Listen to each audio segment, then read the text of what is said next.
5, 4, 3, 2, 1 start. उपसभापति महोदय, हम लोगों के सामने रेलवे समझौता आयोग की जिन सिफारिशों को मंजूर करने का प्रस्ताव है वे सिफारिशें आंतरिक सिफारिशें हैं, क्योंकि रिपोर्ट ही अंतरिम रिपोर्ट है।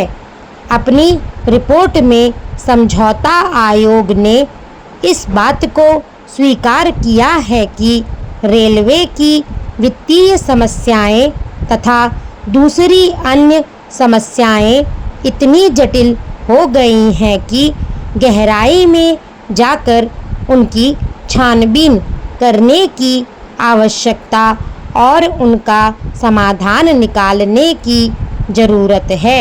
जो सिफारिशें हम लोगों के सामने मंजूरी के लिए आई हैं वे वही हैं जो इतने सालों से चली आ रही है। इतने सालों से जिस तरह से चीज़ें चली आ रही हैं उसी तरह से अब भी चलनी चाहिए, यही सिफारिश है।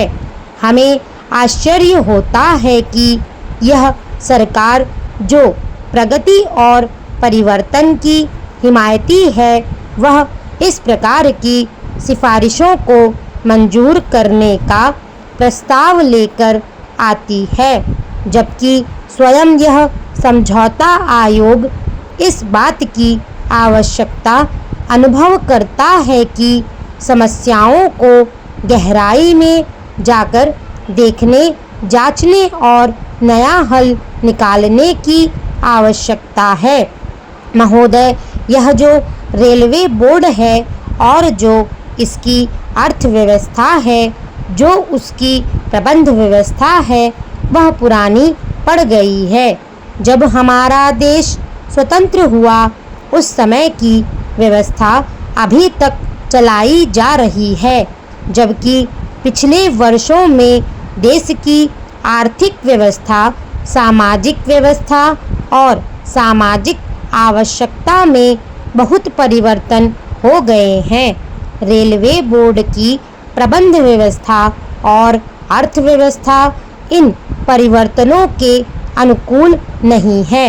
यही मूल कारण है कि आज रेलवे आर्थिक दुर्व्यवस्था का शिकार हो गया है।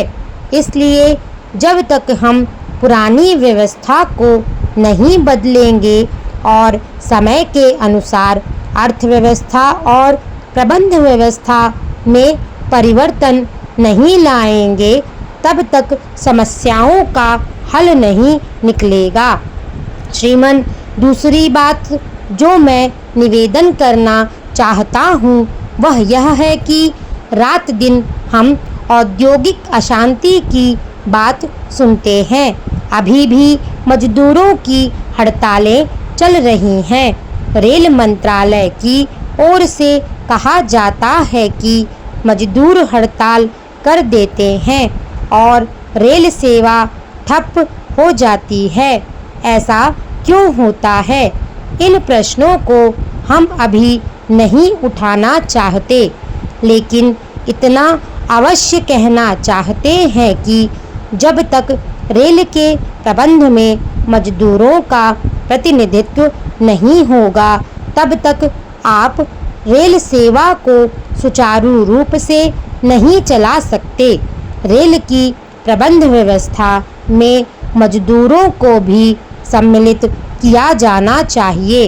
रेल की अर्थ एवं प्रबंध व्यवस्था में रेल मजदूरों की भागीदारी के बिना औद्योगिक अशांति की समस्याओं से निपटा नहीं जा सकता।